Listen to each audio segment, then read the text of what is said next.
So, what is truth? I mean, really. It's a question that has haunted us, inspired us, and frankly, confused us for all of human history. Today, we're going to go on a wild journey, starting with the rock-solid certainties of ancient philosophy, all the way to some modern ideas that basically pull the rug right out from under us. Let's dive in. All right, here's the game plan for our trip. We're going to start with the ancients, then watch their whole world get turned upside down in the 19th century. After that, we'll check out the radical new philosophies that grew out of the rubble, and then, finally, we'll bring that big question of truth right back to you. Okay, our first stop is ancient Rome. We're kicking things off with a question that people have wrestled with forever, and we're going to look at the powerful, and you might be surprised how modern, answer that the Stoics came up with. This is the question, right? It's the exact problem that the Roman philosopher Seneca tackles head-on in his essay on providence. You know, if there's some benevolent, rational force governing the universe, why does life seem to be full of suffering, especially for people who are actually trying to do the right thing? Well, the Stoic answer is basically a total reframing of what suffering even is. They argue that the things we call bad aren't bad at all. They're more like divine training exercises. Seneca's take was that a loving God isn't supposed to pamper good people. Instead, God tests them, hardens them, and forges them into truly strong, virtuous individuals. It's like a cosmic personal trainer. So, the Stoics found truth by changing how they looked at reality. But what if the real truth is that reality itself is the problem? For that, let's hop over to a completely different ancient tradition. And here you see a massive split in how to see the world. On one hand, you have the Stoics, who say, look, the world is real, we're real individuals in it, and our job is to strive for a good life. But on the other hand, the Buddhist perspective says, hold on, that material world, death, even your sense of self, that's all just an illusion, a projection of your own mind. The only thing that's truly real is consciousness itself. Now, for thousands of years, big philosophies like these gave people a pretty stable foundation for what's true. But then, the 19th century came along, and it was like a philosophical wrecking ball, just smashing everything and challenging the very idea that a single absolute truth could even exist. The pace of change in the 1800s was just dizzying. The century started with guys like Hegel building these huge, grand systems of truth, arguing that reality was just the logical unfolding of a cosmic spirit.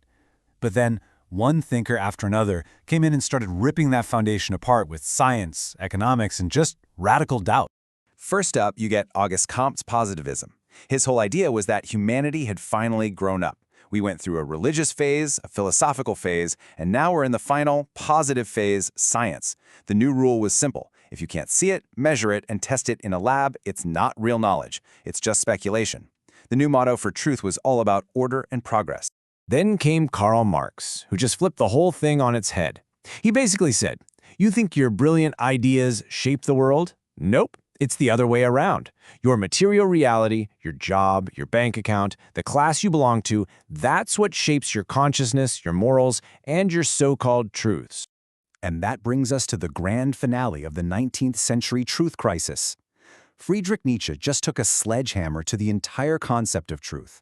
He argued that what we call truth isn't some profound reality. It's just a bunch of metaphors that we've used for so long they've gotten old and crusty, and we've forgotten they were just metaphors to begin with. Convenient fictions we use to make sense of things, and, maybe more importantly, to get power. Okay, so after God, reason, and even science were all put on trial, 20th century philosophy had to find a completely new place to start. And where did it look? The most obvious place there is. Our own, individual, conscious experience. It was a turn inward. This whole shift really gets going with phenomenology.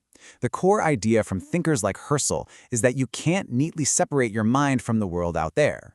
See, your consciousness isn't like a passive camera just recording what happens. It's more like a flashlight, always active, always intentional, always pointed at something. Our experience of the world is this rich, messy mix of our intentions, emotions, and memories.